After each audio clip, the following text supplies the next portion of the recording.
Welcome to this video, and today we will talk about 5 stocks that lost 30% or more and that should be on your watch list. And before we diving into it, let's just talk about the magic of buying the dip. Let's assume that you have a stock that is $100. Now the stock will lose 30% and is now $70. Now you buy the stock, and over the next couple of weeks and months this stock will go back up to $100 where it was. Now the beauty about this is that if it's going back to 100 where it was, it's not 30%, it's 42% gain, and you had 12% more than it went down, and therefore this is the beauty about buying the dip. And we will talk about now 5 stocks that you should maybe consider to buy in the dip. Wolf of Dubai. So welcome to this vlog, and before we diving into the first stock, make sure to thumb up this video and subscribe, because I'm vlogging every single day about stocks and the stock market and great opportunities right now, as I vlogged about it in a couple of other videos. If you're interested, make sure to check them out. So the first stock that I'm currently looking at is Twitter. Twitter is one of the most important communication tool that we have right now over the world. I just realized that how much we use and communicate on Twitter during especially those times, and overall it's a huge interesting part of the social media. If you think about it, it's the only social media that can work just with the small text and spread so widely after Facebook. Facebook of course is also very big, but still Twitter is a little bit cooler. More and more people are using Twitter to communicate, and this stock just went from about almost $40, $39 in mid of Feb, until now 34% down. This is more than our 30% barrier that we selected the stocks by today. And this stock has currently a PE ratio of 13, which is quite interesting for a software company, and is a $20 billion company. I still think, they can grow. I still think also if Elliott Management is going into Twitter, this is something quite positive. They are a good grasshopper company that install management and install great opportunities into the new company. So Twitter is definitely one of the picks.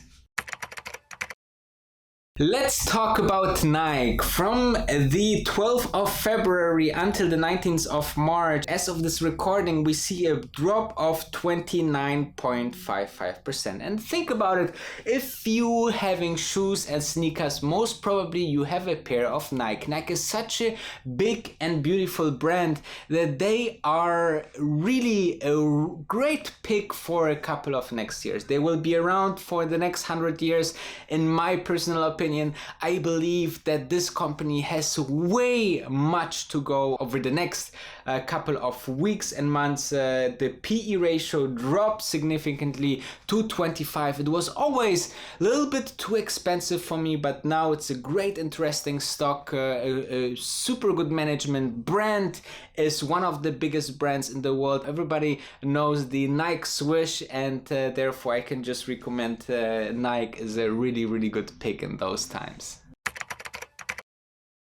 Okay, have a look on Steve Madden. Now the stock went up from about mid of February until now 43% down.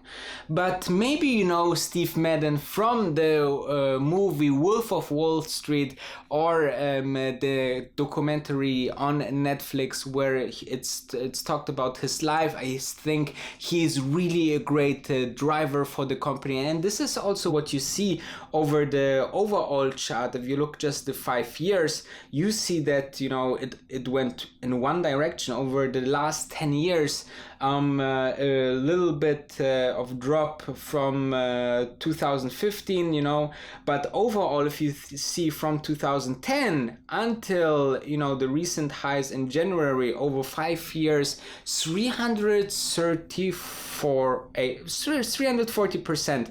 And, you know, you have to consider that Steve Madden will be around. The PE ratio is currently at 12, so it's quite, you know, good to go in these regions.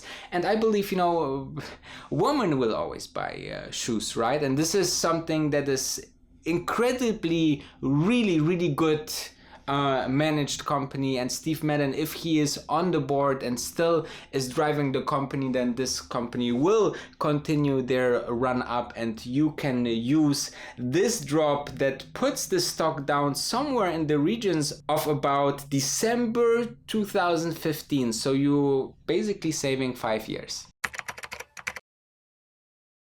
The next one is Mickey Mouse. Mickey Mouse, everybody knows Mickey Mouse. Everybody knows Disney, and Disney is just a great content creation company.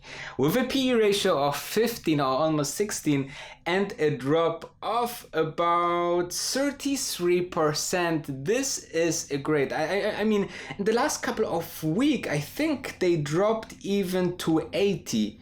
I think they dropped to 80 on the 18th of March around midday. You know, they dropped to 80. Disney for $80 is a huge deal. Since then, the stock went up from 80 to about, as of this recording, to $94, which is a 15% gain. Towards end of this week, we saw the rebound, and especially Friday is a good day because a lot of options are getting expired. So, you know, Disney is something that will be around.